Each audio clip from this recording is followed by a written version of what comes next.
Capítulo 3, parte 2. El sexto paso está en este mismo versículo, Lucas 11:13. Pues si vosotros siendo malos sabéis dar buenas dádivas a vuestros hijos, cuánto más vuestro Padre Celestial dará el Espíritu Santo a los que se lo piden. El sexto paso es preguntar, definitivamente pidiendo una bendición definitiva. Cuando Cristo ha sido aceptado como Salvador y Maestro y confesado como tal, cuando el pecado ha sido quitado, cuando ha habido la entrega total y definitiva de la voluntad, cuando hay un deseo real y santo, entonces viene el simple acto de pedirle a Dios. Esta bendición definitiva se da en respuesta a una oración sincera, definida, específica y creyente. Algunos han sostenido seriamente que no debemos orar por el Espíritu Santo. Razonan de esta manera. El Espíritu Santo fue dado a la iglesia en Pentecostés como un don permanente. Esto es cierto, pero le fue dado a la iglesia. Cada creyente debe apropiarse de él. Bien se ha dicho sobre este punto que Dios ya ha dado a Cristo al mundo, Juan 3:16, pero que cada individuo debe apropiarse de él mediante un acto personal para obtener el beneficio personal del don. Y también debe hacerlo cada individuo personalmente. Apropiarse del don de Dios, del Espíritu Santo, para obtener el beneficio personal del mismo. Pero se argumenta aún más que cada creyente tiene el Espíritu Santo. Esto también es cierto, en cierto sentido. Si alguno no tiene el Espíritu de Cristo, no es de él, Romanos 8:9. Pero como ya hemos visto, es muy posible tener algo de la presencia y la obra del Espíritu en el corazón y sin embargo no alcanzar esa plenitud y obra excepcional, conocida en la Biblia como el bautismo o la llenura del Espíritu Santo. En respuesta a todos los razonamientos engañosos sobre este tema, ponemos la simple declaración de Cristo. ¿Cuánto más vuestro Padre Celestial dará el Espíritu Santo a los que se lo piden? En una convención en la que se anunció que el autor hablaría sobre este tema, un hermano dijo, veo que debes hablar sobre el bautismo con el Espíritu Santo. Sí, es el tema más importante del programa. Ahora asegúrese de decirles que no oren por el Espíritu Santo. Ciertamente no les diré eso porque Jesús dijo, cuanto más vuestro Padre Celestial dará el Espíritu a los que se lo piden. Oh, pero eso fue antes de Pentecostés. ¿Qué tal Hechos 4:31? Y cuando hubieron orado, el lugar donde estaban reunidos tembló y todos fueron llenos del Espíritu Santo y hablaban la palabra de Dios con denuedo. ¿Fue eso antes de Pentecostés o después? Después, por supuesto. Bueno, léelo, se leyó. Cuando hubieron orado, el lugar donde estaban reunidos tembló y todos fueron llenos del Espíritu Santo. ¿Qué tal el capítulo 8 de Hechos? ¿Fue eso antes de Pentecostés o después? Después, por supuesto. Bueno, lee los versículos del 14 al 16. Los versículos fueron leídos. Pedro y Juan, cuando descendieron, oraron por ellos para que recibieran el Espíritu Santo, porque todavía no había caído sobre ninguno de ellos, y recibieron el Espíritu Santo. Contra toda inferencia, esta es clara enseñanza de la palabra por precepto, y ejemplo de que el Espíritu Santo se da en respuesta a la oración. Así fue en Pentecostés, ha sido así desde entonces. Aquellos que he conocido que proporcionan la mayor evidencia de la presencia y el poder del Espíritu en su vida y obra, creen en orar por el Espíritu Santo. Ha sido el indescriptible privilegio del autor orar con muchos ministros y obreros cristianos por esta gran bendición y luego aprender de ellos o de otros sobre el nuevo poder que ha llegado a su servicio. Nada menos que el poder del Espíritu Santo. Número 7. El séptimo y último paso se encuentra en Marcos 11:24. Todo lo que pidáis orando, creed que lo recibiréis y lo tendréis. Las promesas más positivas e incondicionales de Dios deben ser asumidas por la fe. En Santiago 1:5 leemos, si alguno de vosotros tiene falta de sabiduría, pídala a Dios, que da a todos los miembros abundantemente y sin reproche, y le será dada. Esto es indudablemente positivo y sin reservas. Pero escuche lo que dice el escritor a continuación, pero pida con fe sin vacilar nada, porque el que vacila es como una ola del mar, impulsada por el viento y sacudida. No piense aquel hombre que recibirá algo del Señor. Entonces debe haber fe para hacer nuestras las promesas más positivas e incondicionales de Dios, como las de Lucas 11:13 y Hechos 2:38. Aquí descubrimos la causa de que en muchos casos no se puede entrar en la bendición del bautismo con el Espíritu Santo. El fracaso se debe a que no se da el último paso, el simple paso de la fe. No creen, no esperan con confianza. Y tenemos otro ejemplo de cómo los hombres no entraron por incredulidad. Hebreos 4:6. Hay muchísimos que se mantienen fuera de esta tierra de leche y miel solo por esta incredulidad. Hay que añadir que hay una fe que va más allá de lo esperado. Extiende la mano y recibe lo que pide. Esto se muestra muy claramente en Marcos 11:24. Todo lo que oréis y pidáis, creed que lo habéis recibido y lo tendréis. Recuerdo lo mucho que me quedé perplejo ante esta interpretación cuando la vi por primera vez. Al examinar el griego del pasaje, vi que era correcto, pero que significaba... Parecía una singular confusión de los tiempos. Creed que ya lo habéis recibido y lo tendréis. Mientras estudiaba la primera epístola de Juan, este aparente enigma se resolvió mucho después. Leí en el capítulo 5, versículo 14 y 15. Esta es la confianza que tenemos para con Él, que si pedimos algo conforme a su voluntad, Él nos oye. Y si sabemos que Él nos oye, todo lo que le pedimos, sabemos que tenemos las peticiones que le hemos hecho. Cuando pido algo a Dios, lo primero que debo saber es si esta petición es conforme a su voluntad. Cuando eso se resuelve, cuando encuentro que está de acuerdo con su voluntad, cuando, por ejemplo, lo pedido está prometido en su palabra, sé que la oración es escuchada. Sé además que tengo la petición que le he pedido. Lo sé, porque Él lo dice claramente. Y lo que así me he apropiado con una fe simple e infantil en su palabra desnuda, lo tendré en la experiencia real. Cuando alguien tiene un título claro sobre una propiedad, me la traspasa. Es mía tan pronto como la escritura se ejecuta y registra adecuadamente. Sin embargo, puede que pase algún tiempo antes de que pueda disfrutarlo experimentalmente. Lo tengo en un sentido tan pronto como se registra la escritura. Lo tendré en el otro sentido más adelante. De la misma manera, tan pronto como, habiendo cumplido las condiciones de la oración prevaleciente, presentamos a Dios una petición de cualquier cosa conforme a su voluntad. Es nuestro privilegio saber que la oración es escuchada y que lo que hemos pedido es nuestro. Ahora aplique esto al bautismo con el Espíritu Santo. He cumplido las condiciones para obtener esta bendición ya mencionada. Definitivamente le pido a Dios el bautismo con el Espíritu Santo. Entonces me detengo y digo, ¿esa oración fue según su voluntad? Sí, Lucas 11:13 lo dice. Pues si vosotros siendo malos sabéis dar buenas dádivas a vuestros hijos, ¿cuánto más vuestro Padre Celestial dará el Espíritu Santo a los que se lo pidan? Hechos 2:38 dice, arrepentíos y bautícese cada uno de vosotros en el nombre de Jesucristo para remisión de vuestros pecados, y recibiréis el don del Espíritu Santo, porque a vosotros es la promesa, y a vuestros hijos, y a todos los que están lejos, a cuantos el Señor nuestro Dios llamare a Él. Está claro que la oración por el bautismo con el Espíritu Santo es conforme a su voluntad, porque está definida y claramente prometida.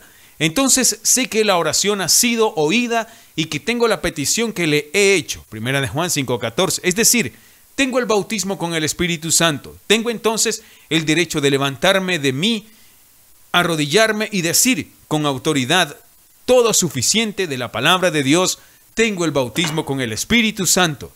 Y después tendré un disfrute experimental de lo que me he apropiado por fe simple. Porque Dios ha dicho y no puede mentir. Todas las cosas que oréis y pidáis, creed que las habéis recibido y las tendréis. Cualquier lector de este libro puede dejarlo a esta altura. Y si Cristo ha sido aceptado como Salvador y Señor y abiertamente confesado como tal a la manera de Dios, y si el pecado ha sido buscado y eliminado, y si ha habido entrega total de la voluntad de uno mismo a Dios, y si hay un verdadero deseo para la gloria de Dios de ser bautizado con el Espíritu Santo, si se han cumplido estas condiciones, puedes arrodillarte ahora mismo ante Dios y pedirle que te bautice con el Espíritu Santo. Luego puedes decir, cuando la oración haya subido, esa oración fue escuchada. Todo lo que he pedido, todo, tengo el bautismo con el Espíritu Santo. Tienes derecho a recibir. Levántate, sal a tu trabajo con la seguridad de que en esa obra tendrás el poder del Espíritu Santo. Pero alguien preguntará, ¿no debo saber que tengo el bautismo con el Espíritu Santo antes de comenzar la obra? ¿Cómo lo sabremos? No conozco mejor manera de saber algo que mediante la palabra de Dios. Cualquier día creería en la palabra de Dios antes que en mis sentimientos. ¿Cómo tratamos con un solicitante que ha aceptado a Cristo, pero que carece de la seguridad de tener vida eterna? No le pedimos que analice sus sentimientos, sino que lo llevamos a un pasaje como Juan 3:16. Le decimos que lo lea y dice, el que cree en el Hijo tiene vida eterna. ¿Quién dice esto?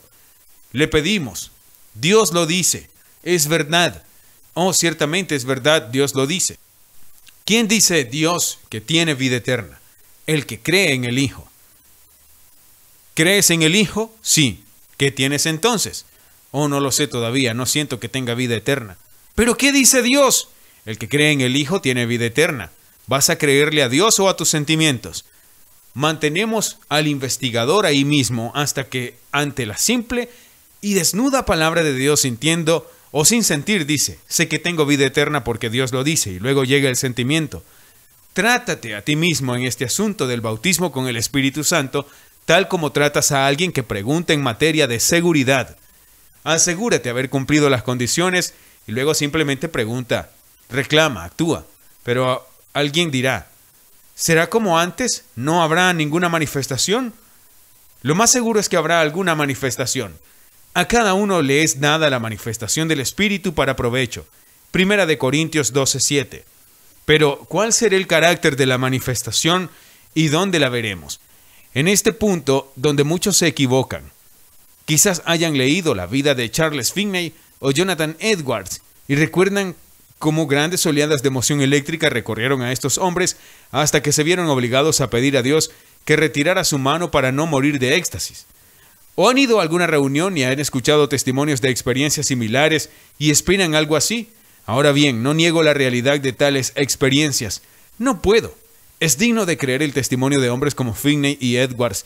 Hay una razón más poderosa por la que no puedo negarlos, pero si bien se admite la realidad de estas experiencias, donde hay una sola línea del Nuevo Testamento que describa tal experiencia en relación con el bautismo con el Espíritu Santo.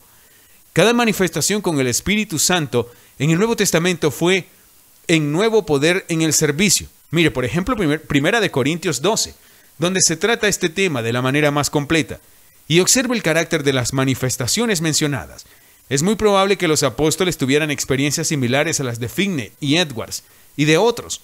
Aún así, si lo habían hecho, el Espíritu Santo les impidió registrarlo. Estuvo bien porque si hubieran contado tales cosas, las habríamos buscado en lugar de la manifestación más crítica de poder en el servicio. Pero se hará otra pregunta. ¿No esperaron los apóstoles 10 días y nosotros no tendremos que esperar? Los apóstoles tuvieron que esperar 10 días, pero la razón se da en Hechos 2:1. Cuando ya había llegado el día de Pentecostés, literalmente se estaba cumpliendo. En los propósitos y planes eternos de Dios y en los tipos del Antiguo Testamento, el día de Pentecostés fue fijado como el tiempo para dar el Espíritu Santo. El Espíritu no podía ser dado hasta que se cumpliera el día de Pentecostés. Aún así, leemos que no habrá espera después de Pentecostés. En Hechos 4:31 no hubo espera. Cuando hubieron orado, el lugar donde estaban reunidos tembló y todos fueron llenos del Espíritu Santo. En el libro de Hechos, capítulo 8, habían esperado. Cuando Pedro y Juan llegaron a Samaria y descubrieron que ninguno de los jóvenes conversos había sido bautizado con el Espíritu Santo, oraron por ellos para que recibieran el Espíritu Santo. Y lo recibieron en ese mismo momento. Hechos 8:15. Pablo de Tarso no fue obligado a esperar en el capítulo 9 de los Hechos. Ananías entró y le contó este maravilloso don. Lo bautizó, le impuso las manos y enseguida en la sinagoga proclamó a Jesús como el Hijo de Dios. Hechos 9:17. No hubo espera en Hechos 10. Antes de que Pedro hubiera terminado su sermón, llegó el bautismo con el Espíritu Santo. En el capítulo 19 de los Hechos no hubo espera. Tan pronto como Pablo declaró el don del Espíritu Santo a los discípulos en Éfeso y se cumplieron las condiciones, siguió la bendición. Hechos 19:1-6. Los hombres solo tienen que esperar cuando no cumplen con las condiciones, cuando Cristo no es plenamente aceptado. El pecado no es quitado o no hay una entrega total, un deseo verdadero, una oración definida o una simple fe. Simplemente asumiendo la palabra desnuda. La ausencia de algunas de estas cosas a veces hace que muchos esperen más de 10 días, pero ningún lector de este libro necesita esperar 10 días o 10 horas. Puedes recibir el bautismo con el Espíritu Santo ahora mismo si lo deseas. Una vez un joven se acercó a mí con gran seriedad para hablar de este asunto. Escuché del tema del Espíritu Santo, dijo. Hace algún tiempo. Lo he estado buscando, pero no lo he recibido. ¿Esta es tu voluntad establecida? Me tomó que ese tema es el problema. ¿Quieres dejarlo? Me temo que no puedo. ¿Estás dispuesto a que Dios te lo dé? Sí. Pídele que lo haga.